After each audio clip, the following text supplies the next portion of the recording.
Hello and welcome. You're watching Business Today Television. I'm Sakshi Batra and this is the earnings special edition, and our focus is on the IT bellwether HCL Technologies, with the company reporting its Q1FY25 numbers. Of course, better than expected net profit. That's also due to an other income. That's also offset the softer revenue growth that we've seen this time around. Operating margins were under pressure as was anticipated, and the company has also secured fewer deals compared to the previous order. We'll try and understand from the management what really went well, what did not, and of course, what is the outlook going forward. Joining in on this special edition with me is Mr. Prateek Aggarwal, the Chief Financial Officer of HCL Tech. Warm welcome to you, sir, and thank you so much for taking the time out for this discussion. Well, the good part is that you maintained your guidance for FY25 on revenue front, 55% and of course, the net profit has also seen an improvement on that front. So let's first understand the bottom line, and we'll come to the top line a little later. The bottom line increased by 7% sequentially. It exceeded the market estimates. Was this largely due to the disinvestment, sir, of the company's UK subsidiary that you divested entire 49% equity in the JV holding? Or is there any other factor, and where do you see this headed, sir? Good morning, Sakshi. Good morning, viewers. Very happy to discuss the Q1 earnings with you. You are absolutely right. The other income, you can see an increase of about $70 million during the quarter compared to the previous quarter. And that is definitely due to the accounting of the divestment that we did during the quarter, which was already known. We had announced the deal. The MOU was signed in December, I think, and the transaction is concluded during the quarter. So that is the reason for that increase. So it is one time in that sense. Okay. Let's come to the top line, sir. Revenue in constant currency terms has increased by 5.6% on an annual basis. However, it dipped by 1.6% sequentially to about 28,057 odd crore rupees. Do tell us what is your own outlook as far as the revenue growth is concerned in the upcoming quarters. While you maintain the guidance of 3 to 5 odd percent, how is the overall demand scenario really shaping up? Are there visible green shoots at all? So I think, Q1 panned out pretty much according to what we had flagged off last quarter. We had flagged off a minus 2%, and we came in finally at 1.6%. So it was slightly better. Yes. We have maintained our guidance of 3 to 5% because things were pretty much according to plan, slightly better, but nothing worth changing the guidance for. On the other hand, because there have been so many questions coming to us and in people's minds, we did go ahead and reassure everybody that next quarter, except for the BFSI, where the State Street divestment will have an impact of 80 basis points at a company level, except that all the other verticals and all the other geographies, we expect to see sequential growth. So I think that was an important reassurance because there were just too many questions going on. And even this quarter, there are three verticals which have declined, three or four, the balance 3, 4 have grown pretty well. So overall, it has been as per expectations. So we are maintaining the guidance. Okay. So could you give us some color on the discretionary spend and the pricing conversations which is happening with your clients as of now? I just wanted to get a sense of whether things are progressing for the better, and will FY25 be better than FY24 in this regard particularly? No significant good news there, unfortunately, not as of now, not as of yet. Discretionary continues to be soft. It is not zero, but and we did call this out earlier also. I think it has bottomed out. There is still something going on. There's things get over, new things come in and all that. But it's not different from what we had penciled in our forecasts and in our planning. So it is as per this thing only.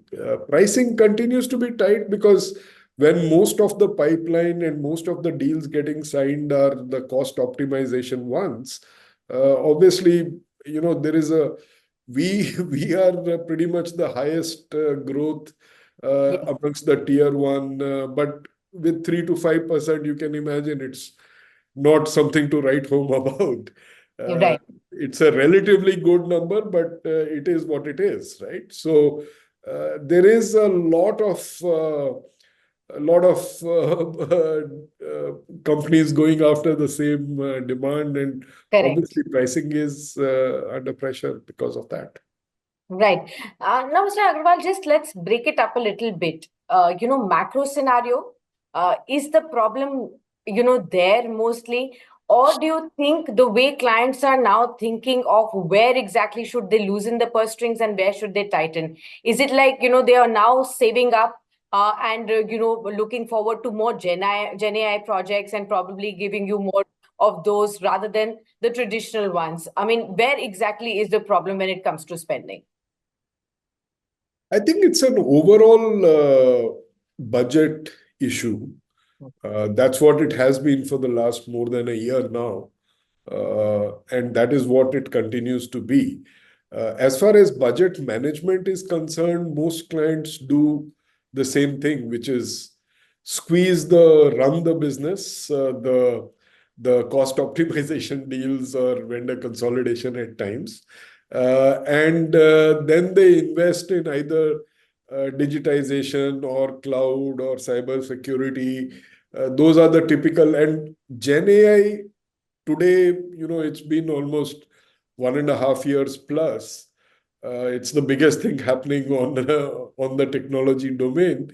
Gen AI is pretty much part of every deal bid Mhm. in today's world. So uh, the standalone Gen AI work or projects uh, are growing bigger. In the con call yesterday, we did call out a couple of deals with the TCV of double-digit million dollars. Mm. So that is something new in this quarter. We have not seen that size of deals before. So it Yeah. is slowly becoming larger, and I'm sure it will continue in that same trajectory going forward. Do you have a visibility of by when could Gen AI projects translate into meaningful revenues? We are also waiting for that, Sakshi. It's going to take a little bit of time, it looks like. But I think it's progressing in the right direction at a speed which could be faster, but it is what it is. So we are just playing Right. the as fast as we can. Right. I take your points. But, just for the industry as well, like you pointed out, the deal win or the momentum seems to be slowing down. At least we've seen two earnings with you and TCS right now, and $2 billion at that. And what does the pipeline really look? Because are you hopeful of mega deals like Verizon taking place in FY25, if at all? And just to understand that factor, that what will trigger, for mega deals to really come in? What is it that they are pegging that thing on? That, what will happen so that we can start to loosen the purse strings and give mega deals? So mega deal of the size of the Verizon deal comes once in a while. It'll, I definitely wish it comes every year, but it's a little difficult to deliver that. We have enough deals which are, let's say 100 million plus. There are a lot of deals like that, even Mm-hmm. 500 million, and significant number of deals of Okay. that size as well, Mm-hmm. but nothing which is like 2 billion kind of size.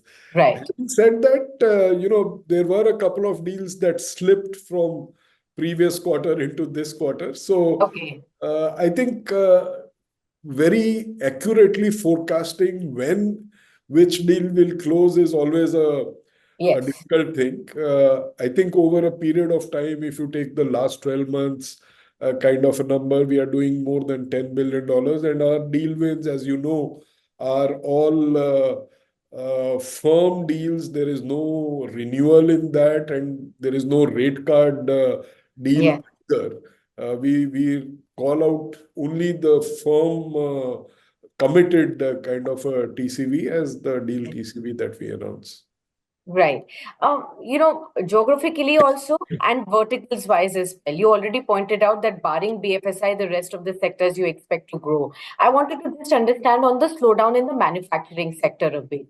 What is that because of, and is that also something that will just get over with this quarter? So manufacturing, there was one thing which was, I mean, maybe two things, two out of three factors. The one thing which we had called out was the annual productivity passback. As you would see, we have manufacturing as our second largest vertical, which is not so common compared to our peers. And there are a bunch of customers there, and that list increases every year, where we have annual productivity passback during the quarter starting 1st April. So that was the factor which we had already flagged off last quarter. The second thing which happened is we did see a bit of weakness on the Europe auto segment, which is part of manufacturing. Yes. So that was a little unexpected, but I think it's a one-time kind of a thing, and we should see that coming back in the next quarter itself. And the third thing was the assets revenue, which is always a little lumpy. It can go up and down quarter to quarter. Our asset revenue was like total asset revenue was 10 million lower, and most of that, or even more than that, was in the European geography in manufacturing. Okay, noted, sir. Let's come to the margins bit a bit, sir. You maintain the 18 to 19% guidance. I wanted to understand if there are levers available to see an upgrade from this band, even in the latter half, and where could that really push come from? Or do you think there is some bit of more risk to the downside? I think 18 to 19% is what we have guided, at least in the last 2 years, and then this is the third year. We have delivered last 2 years actual at 18.2, 18.2 each.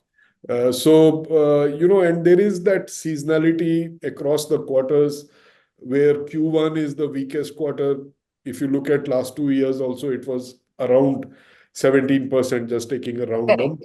Correct. Then the second quarter picks up to maybe something like 18% or thereabouts. The third quarter is the peak quarter because of the software seasonality that goes to 19 plus. And then the fourth quarter comes back to the normal 18-ish kind of a thing. So that is the kind of trajectory that we expect to play out this year as well. And therefore, the guidance remains exactly in that same band. We Why don't I asked you expect this it to because be it's because I think the wage hike portion is still not counted in Q1, and right. then you've reported 17%. Now, whether it will come in Q2 or Q3 is for you to tell us. And then, do we see another quarter, therefore, of a 17% or a slightly below? Yeah, so that's exactly what happened last year as well, right? I mean, last year we kind of deferred it by a quarter. We haven't decided what we need to do in this year. We'll kind of decide that during the quarter. So we'll see that it's not going to be such a earth-shattering thing, Yes. just like last year. So I think it is all part of business as usual, and we expect to be in that same 18 to 19 band. Okay, so then let's understand a bit on the hiring trends. Headcount decreased by about 8,000 employees in Q1. What are the hiring trends expected? Are you going to be going to the campus as planned earlier? And have the earlier concerns of delay in onboarding across industry-wide, which were in the previous few quarters, has that settled now? Yeah, that is completely settled. All the last year things are all done and dusted, as they say. We have, I mean, the 8,000 that you referred to is largely because of the BPO work from State Street being divested. 7,400 was because of that. So that leaves a balance of about 700 reduction, which is nothing surprising given the times. But we have a plan of 10,000 fresher hiring both including campus as well as off campus. And, we will monitor it and sort of plan it quarter to quarter, depending on how the growth goes and how the attrition pans out as well. So that is, again, business as usual, nothing surprising about it. Right. So, Last year also, we did about yeah. 12,000 fresher hiring. So Yes. it's a trifle lower than that, but not a mile away either. Right. So within this 10,000 new fresh hiring that you'll be looking at, sir, are there any specific skill sets that you may be now looking at for your Gen AI vis-a-vis what used to be a traditional hiring pattern? Has that changed? Not really. I'm probably not the best one to answer that. But see, all these new technologies, typically we end up training the people once they join us. We would be delighted if the colleges can do a better job and train some of them on AI and all the other digital technologies, cybersecurity, all of that, cloud. But typically we find that we have to do some polishing on top. Right. Now, last question to you, sir. We are just about a week ahead of the union budget, and you being a leading bellwether company from the IT space, I want to understand what exactly is the wish list and the expectation from the tech sector this time around from the upcoming union budget. Is there a long wish list, or are you going to be keeping it muted? We really don't have any major wish list, Sakshi, but I mean, I think what every businessman wants is ease of doing business is the main plank. There are always a few of those small irritants which, if they could be taken away, would be very useful. As far as SEZ rules are concerned, for instance, the billing in Indian rupee, etc., which I think there have been news reports that the government is probably working on it. So those kind of irritants, if they can be taken away, it will be good. There are other things like GST regulations. I don't know. That is probably now more at the chief minister's Outside of the realm. finance ministry, including the states and all that. So that's all we have. It's not a long list. All right. Well, thank you so much, Mr. Aggarwal, for being with us on this very special edition, helping us with all those insights from the quarterly earnings. I wish you all the very best for the upcoming quarters as well, sir. And we'll hope to see you very, very soon back on air on Business Today Television, detailing for us the progress for the IT space. Thank you so much, sir. Thank you very much. Have a great day.